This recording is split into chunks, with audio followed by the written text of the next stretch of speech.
I do often counsel guys to not even consider getting married or into a long-term relationship until they're at least 35. Dude, that's my number. 35? I'd say 35 years old, making 6 figures a year, 6 months to a year of money in savings, in shape, 50 women.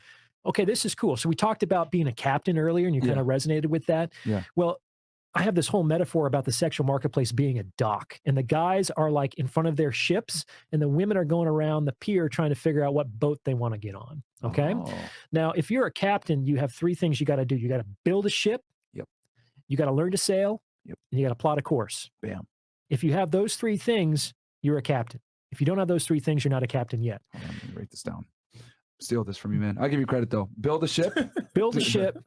This is all going to come out in the book that I'm working on. I always shout out my people, though, man. And I think this is important to share this stuff because at the end of the day, this might reach someone that needs to hear it. And hey, that's a great example. Absolutely. It's why I'm here, sharing the wisdom. What was the second one?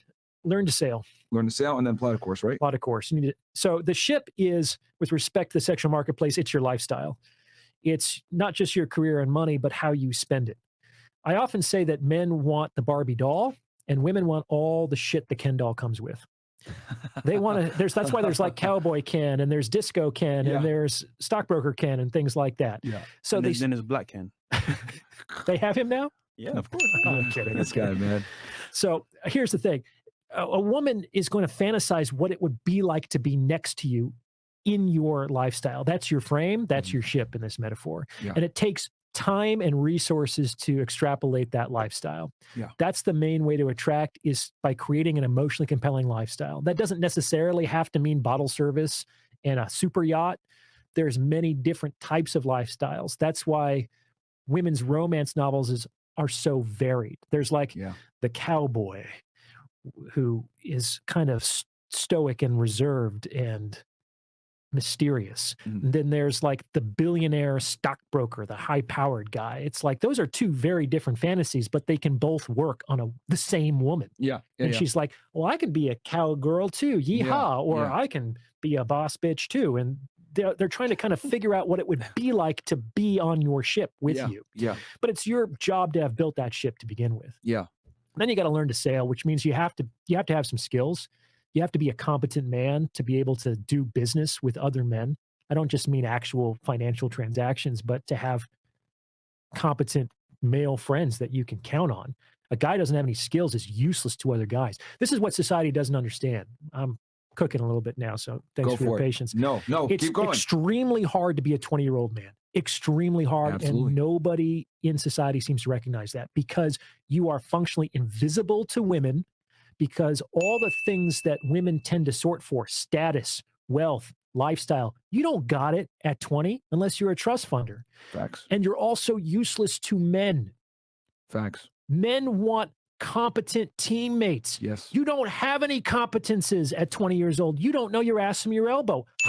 You're a liability on my team. I got to teach you all this shit. You know what I'm saying? So you're useless to men and you're invisible to women. And then society says, go for it, get money and get laid. And it's like, oh, Jesus, that's really hard. Your first job is always your hardest to get. Your second job is the second hardest to get. Yeah. And it takes about 10 years to actually build anything worthwhile. You can do a lot in 10 years. Yeah. But it takes about that long, and you have to be willing to grind it out sometimes, for sure. Man, the doctor's cooking. Where's the chef at, man? I told you guys it's going to be a great interview. I told y'all, man. The third one is to plot a course. Yes. I'll just finish it up. Yeah, please. Which is you have to have a higher arching mission to your life. Like, where are you going to go? What's the whole point of all of this? Is it just to get laid? Like, just for that point? Or do you have a reason to be on some level? You talked about how one of the primary, if not the primary reasons why we're here on this planet is reproduce, right? There's that biological incentive. I would argue with that.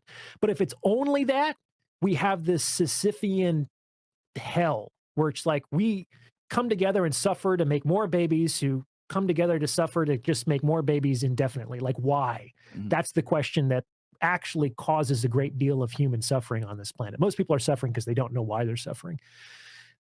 So the highest form of purpose on this planet is to create meaning. It's not just about getting laid or reproducing. Yeah. Otherwise, it just creates this endless loop of genetic transmission. And what's the point? Yeah. You know? So why are we here suffering? Because it's hard to be here, you know? So you got to plot a course. And this is really important because like what you were talking about earlier, if you don't really know where you're going, the woman is going to start to, if once she gets on board, she's going to start to change the course. She's got to fuck with the rudder. Well, once you go out to sea, the question is like, who really runs the ship? Does the captain run the ship, or does the passenger run the captain? Yeah. Who runs the ship? Yeah. So if you don't have that vision, and a lot of guys don't, then it's easier to fit into somebody else's vision. If you don't have a plan, you're probably part of somebody else's plan. And women tend to have relationship goals, whereas men's goals are basically like, I just kind of want to get laid and not be alone anymore. Yeah. That's why over time, relationships, I think, tend to prioritize women's needs and desires. Like a longer relationship goes on, the more a woman gets what she wants and the less a guy gets what he wants. That's how I see it. No, 100% true. Relationships inherently benefit women more because women already come into a relationship at a surplus and they continue to gain more and more as the relationship continues because women are natural resource extractors. And people get really mad at me. I have a famous saying, people have stolen it, don't give me credit, but I always say all women are gold diggers, some are just better at hiding the shovel. And what I mean by that is like some girls, right? Like, right? Like less polished as you if one of your things with the professional's like, oh God, wow, this guy's crazy. What I mean by that is like some girls will dress up their gold digger activities by saying, I just want a guy with ambition. I just want a guy that can plot a course, as you're saying. I just want a guy that has goals, etc. Right? And then some other girls are more overt about it. I don't care. I want a multimillionaire. I don't want to have to work.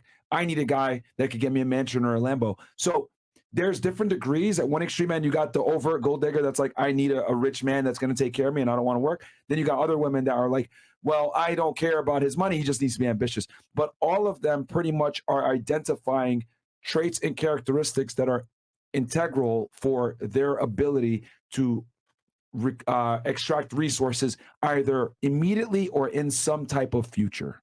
And I think once men understand that all men are gold diggers to a certain degree, it's going to put you in a position where you understand that, wow, my value is 1,000% contingent upon my performance. That's just how it is. And I think once guys understand that the burden of performance is actually on you, then you're going to understand that you're going to understand the natural hierarchy that men and women aren't equal because you're evaluated on what you provide, women or not. They can provide electively while you are required to provide mandatorily. Yeah, you said a lot there, man. Yeah, I'm sorry. The gold digger line. Well, you know, you're clearly a chef.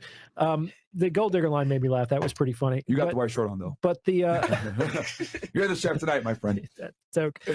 I mean, the fundamental core concept there is true, and that's like the red pill in one sentence, which is you need to provide value as a man in order to access the sexual opportunity. Yeah.